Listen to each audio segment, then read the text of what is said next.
দেশের অন্যতম বৃহত্তম আলু উৎপাদনকারী জেলা জয়পুরহাটের মাঠে মাঠে চলছে আলু তোলার ধুম, কিন্তু হাসি নেই কৃষকের মুখে। ভালো ফলন পেলেও দামে ধস নেমেছে। মোটা অঙ্কের লোকসানে পড়তে হচ্ছে চাষিদের। কৃষি বিভাগ বলছে হিমাগার এবং পাইকাররা আলু কেনা শুরু করলে দাম কিছুটা বাড়বে। আগামীর অগ্রগতির ভিত্তি আনোয়ার ইস্পাত, স্ট্রংগেস্ট স্টিল সিন্স 1978। জয়পুরহাটের খেতলালের শালবন গ্রামের কৃষক আয়ুব আলী এবছর কয়েক বিঘা জমিতে আলু চাষ করেছেন। ফলন বেশ ভালোই পাচ্ছেন, কিন্তু তাতে কোনো লাভ হচ্ছে না তার। আয়ুব আলী জানান, প্রতি বিঘা আলু চাষ করতে 30 থেকে 35 হাজার টাকা খরচ, আর বিক্রি করে টাকা আসছে 20 থেকে 25 হাজার টাকা।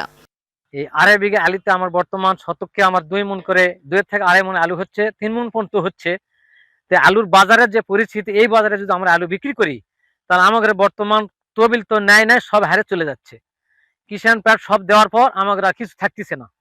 এতে আলু আমি এই জন্য আমরা হলো অন্য জায়গায় রাখিছি। এরপরে যদি কিছু আল্লাহ দেয় তাহলে 10 টাকা আমরা পাবো, তখন হয়তো একটু আমাদের সুবিধা হতে পারে।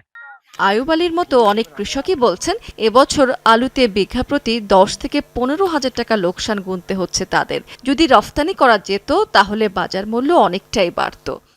1 বিঘা জমি 74 শুরু করে শেষ পর্যন্ত 35,000 টাকা খরচা, আর উৎপাদন ধরেন 100 মণ, বিক্রি হচ্ছে 25,000। কৃষক 15,000 টাকা ঘাটতি। আলু আমরা লাগাইছি 5 বিঘা, তার সেখানে যদি আলু আমরা 2 থেকে 2.5 বিঘা 3 বিঘা যদি আলু লাগা হয়, বাদ বাকি যদি 2 বিঘা সরিষা লাগানো হয়, তো আমার মতে আমি বুঝতে পারছি যে আলুর দামটা একটু বৃদ্ধি হবে। কার্ডিনাল, ডায়মন্ড, স্টিক, পাকড়ি সহ বিভিন্ন জাতের আলু বাজারে আসছে। ব্যবসায়ীরা বলছেন, প্রকারভেদে 250 থেকে 260 টাকা মণ দরে আলু কিনছেন এবং মোকামে বিক্রি করছেন 300 থেকে 350 টাকা। আমরা 250-60 টাকা কিনতেছি, আমরা বেচতেছি কেজি দামে। 200 ধরেন যে আপনার 7.5 টাকা 8 টাকা বেচতেছি।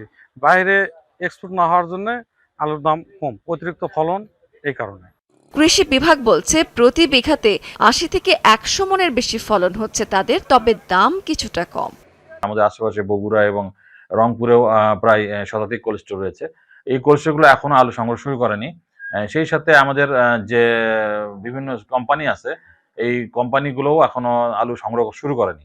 এই আলু সংগ্রহগুলো শুরু করলে এবং অন্যান্য জেলায় আলুটা ভালোভাবে যাওয়া শুরু করলে আমার মনে হয় দামটা কিছুটা বাড়বে এবং কৃষকরা তখন তাদের ক্ষতিটা পোষায় নিতে পারবে। এবছর 39,300 হেক্টর জমিতে বিভিন্ন জাতের আলু চাষ হয়েছে। রাবেয়া স্মৃতি, যমুনা নিউজ।